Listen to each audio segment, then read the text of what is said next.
L'organisation de l'entreprise. Au sommaire, après une introduction, nous verrons dans une première partie l'entreprise et son environnement. La deuxième partie concernera les différentes structures des entreprises. La troisième partie sera une analyse d'une procédure commerciale. Nous terminerons par une conclusion.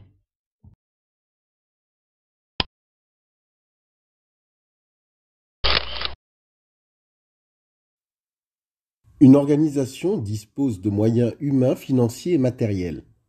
Cette organisation peut être identifiée par son nom, ses immatriculations ou encore son logo. Une organisation peut se classifier dans l'une des deux catégories suivantes. Soit elle a un but non lucratif, donc elle ne réalisera pas de profit.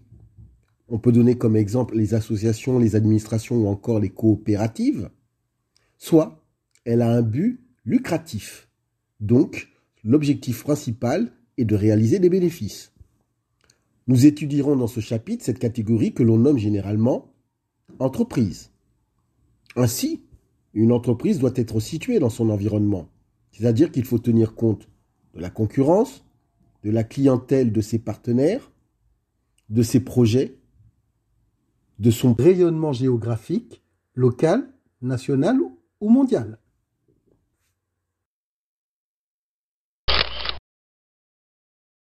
Partie 1. L'entreprise et son environnement. L'entreprise travaille avec des partenaires. Pouvez-vous retrouver pour chaque définition le partenaire interne ou externe adéquat? La première définition, c'est l'entreprise peut leur vendre des marchandises bien achetées pour être revendues, des produits finis ou encore des services. Alors c'est les clients et c'est un partenaire externe. Pour la deuxième définition, l'ensemble des individus avec un contrat de travail qui accomplissent une tâche en contrepartie d'un salaire, c'est le personnel. Évidemment, c'est un partenaire interne. La troisième définition, l'entreprise peut leur acheter des immobilisations, des matières premières, des marchandises, des fournitures ou des services. Ce sont les fournisseurs qui sont des partenaires externes.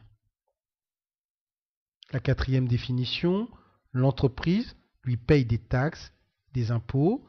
Elle est chargée également de collecter la TVA, c'est-à-dire la taxe sur la valeur ajoutée, et de la lui reverser. C'est l'État. C'est un partenaire externe. Cinquième définition, ces établissements permettent à l'entreprise de gérer les entrées et les sorties d'argent. Ce sont les établissements financiers ou les banques. C'est un partenaire externe. La sixième définition concerne l'entreprise qui verse des cotisations à des caisses mutuelles associations qui sont chargées de gérer les fonds et de protéger ses adhérents. Ce sont les organismes sociaux. Les organismes sociaux, ce sont des partenaires externes. Septième et dernière définition, ils défendent les intérêts professionnels des salariés ou des employeurs. Ce sont les syndicats. Attention, les syndicats, c'est tout aussi bien un partenaire externe qu'interne. En effet, il existe des délégués syndicaux qui se trouvent à l'intérieur de l'établissement. Enfin, on peut diviser le schéma en deux parties. D'un côté, on mettra les partenaires économiques et de l'autre, on mettra les partenaires sociaux.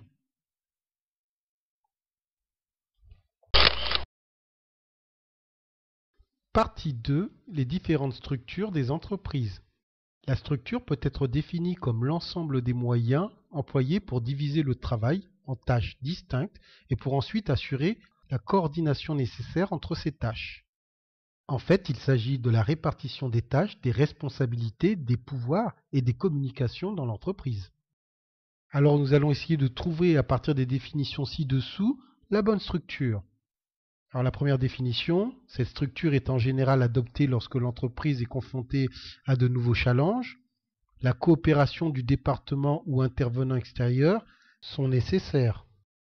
Le management joue un rôle fort de prévision et d'analyse. C'est donc une structure par projet. Deuxième définition. Les entreprises à activités multiples peuvent choisir de confier à un responsable une ligne ou une gamme de produits, de la conception à sa commercialisation. Le pouvoir de décision est délégué au responsable du produit. Cette structure décentralisée se caractérise par une autonomie et un partage des pouvoirs. C'est donc une structure divisionnelle. La troisième définition, la structure pyramidale repose sur le principe que chaque salarié ne dépend que d'un seul chef. Elle a été directement calquée sur le commandement militaire. Cette structure classique est simple mais rigide, particulièrement pour les grandes entreprises. Cette structure est hiérarchique. Enfin, dernière définition, cette structure défend le principe de pluralité des supérieurs pour un même salarié. L'autorité est partagée en fonction des compétences, ce qui peut poser des difficultés de coordination des activités. En effet, tout salarié dépend de plusieurs chefs, chacun n'ayant autorité que dans son domaine de compétences. C'est une structure fonctionnelle. Attention, il existe d'autres structures. Cependant, on peut noter l'organigramme et la représentation graphique de la structure d'une organisation. Il permet de visualiser les différents organes, leurs tâches, leurs responsabilités, mais aussi les relations entre ces organes. Mais il ne faut pas oublier que chaque entreprise a une structure unique avec des liens hiérarchiques, formels, mais aussi informels.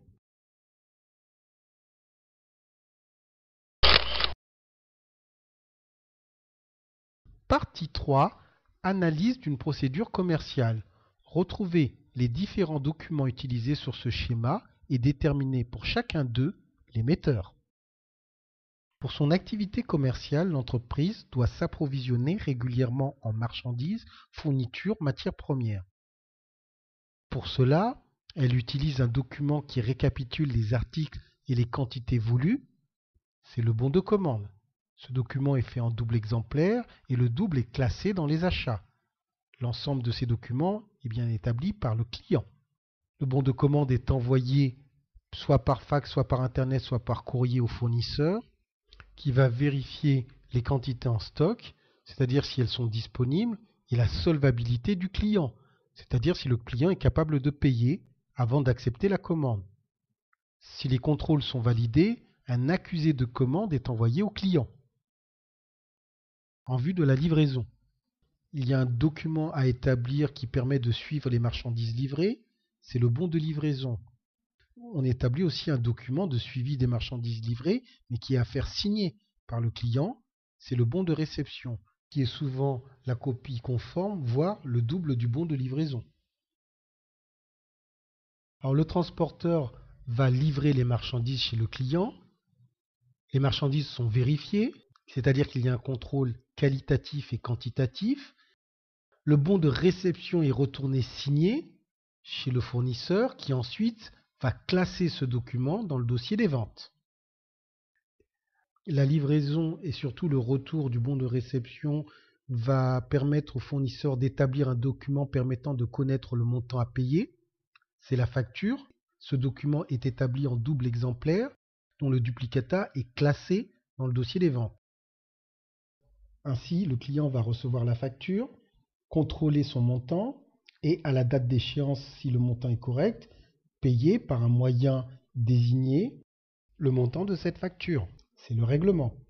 Alors un règlement, c'est un décaissement pour le client, il y a une sortie d'argent, et un encaissement pour le fournisseur, il y a une entrée d'argent. Le schéma est terminé.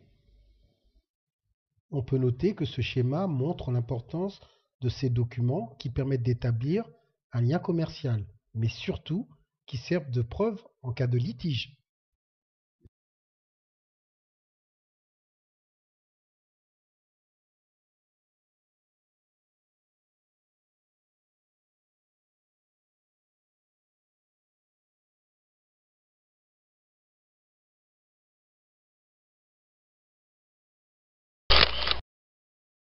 Conclusion. L'entreprise évolue avec ses partenaires socio-économiques dans un environnement complexe et en constante évolution. La structure formelle de l'entreprise est représentée par un organigramme. Il met en évidence ses différentes fonctions et leurs liaisons. Il montre le rôle de chacun dans l'entreprise, mais il ne rend pas complètement compte de la réalité du pouvoir dans l'entreprise. Aucune organisation ne peut fonctionner uniquement en s'appuyant sur la relation formelle représentée dans l'organigramme. Les relations informelles, souvent spontanées, peuvent être à l'origine de dysfonctionnements majeurs, mais pallient souvent aux insuffisances de la structure formelle.